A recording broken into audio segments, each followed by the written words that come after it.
जी हाँ दोस्तों, आइए जानते फटाफट 5 मिनट के अंदर यूपी की 10 बड़ी बड़ी खबरें।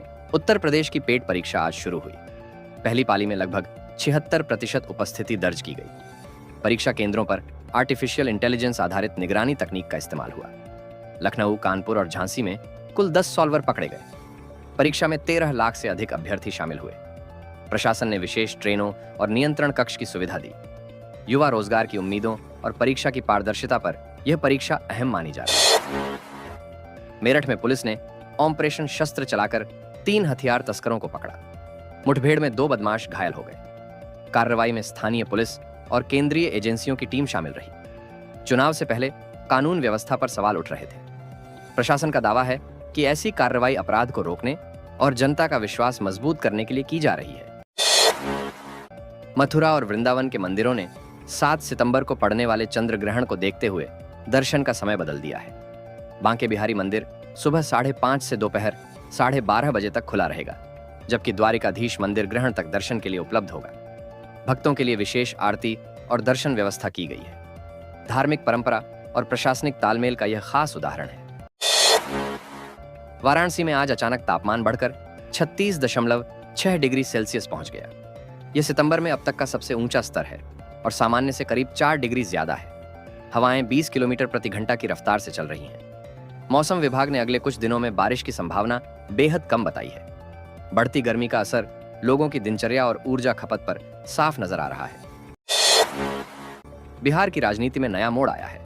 विपक्षी गठबंधन इंडिया ब्लॉक में झारखंड मुक्ति मोर्चा को शामिल किया गया है। सीट बंटवारे पर सहमति 15 सितंबर तक बनाने का लक्ष्य तय हुआ है। राजनीतिक विशेषज्ञों का मानना है कि यह कदम गठबंधन की स्थिति को और मजबूत करेगा और चुनावी रणनीति पर बड़ा असर डालेगा। गया में विश्व प्रसिद्ध पितृपक्ष मेले का भव्य शुभारंभ हुआ। उद्घाटन कार्यक्रम में केंद्रीय मंत्री और उप मुख्यमंत्री दोनों मौजूद रहे। यह मेला 17 दिनों तक चलेगा। राज्य सरकार ने सुरक्षा, रोशनी और स्वास्थ्य सुविधाओं पर विशेष ध्यान दिया है। इस आयोजन से पर्यटन और स्थानीय रोजगार को बढ़ावा मिलेगा और धार्मिक आस्था भी सुदृढ़ होगी। सासाराम जिले के आनंदीचक गांव में भंवरों के झुंड ने महिलाओं पर हमला कर दिया। इस घटना में कलावती कुवार नामक महिला की मौत हो गई और 5 अन्य महिलाएं घायल हो गईं। ग्रामीणों ने घायलों को अस्पताल पहुंचाया। इस घटना से गांव में अफरा तफरी मच गई। लोग प्राकृतिक खतरों से सुरक्षा की मांग कर रहे हैं। देश के बाढ़ प्रभावित राज्यों में हालात गंभीर हैं। प्रधानमंत्री नरेंद्र मोदी इन क्षेत्रों का दौरा करेंगे और राहत कार्यों की समीक्षा करेंगे। पंजाब, हिमाचल, उत्तराखंड और जम्मू कश्मीर में बाढ़ से तबाही मची हुई है। प्रधानमंत्री का यह दौरा राहत और पुनर्वास कार्यों को गति देने के साथ साथ राजनीतिक संदेश भी माना जा रहा है। नोएडा में शिक्षक सम्मान समारोह का आयोजन हुआ। इस बार छात्रों ने वोटिंग के जरिए 175 शिक्षकों का चयन किया।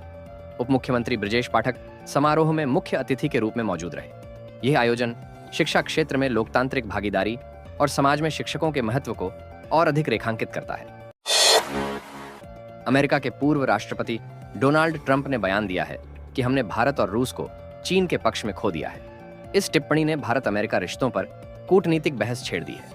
विशेषज्ञ इसे रणनीतिक साझेदारी और आर्थिक संबंधों के लिहाज से महत्वपूर्ण मान रहे हैं। राजनीति और व्यापार दोनों पर इस बयान का असर देखा जा सकता है।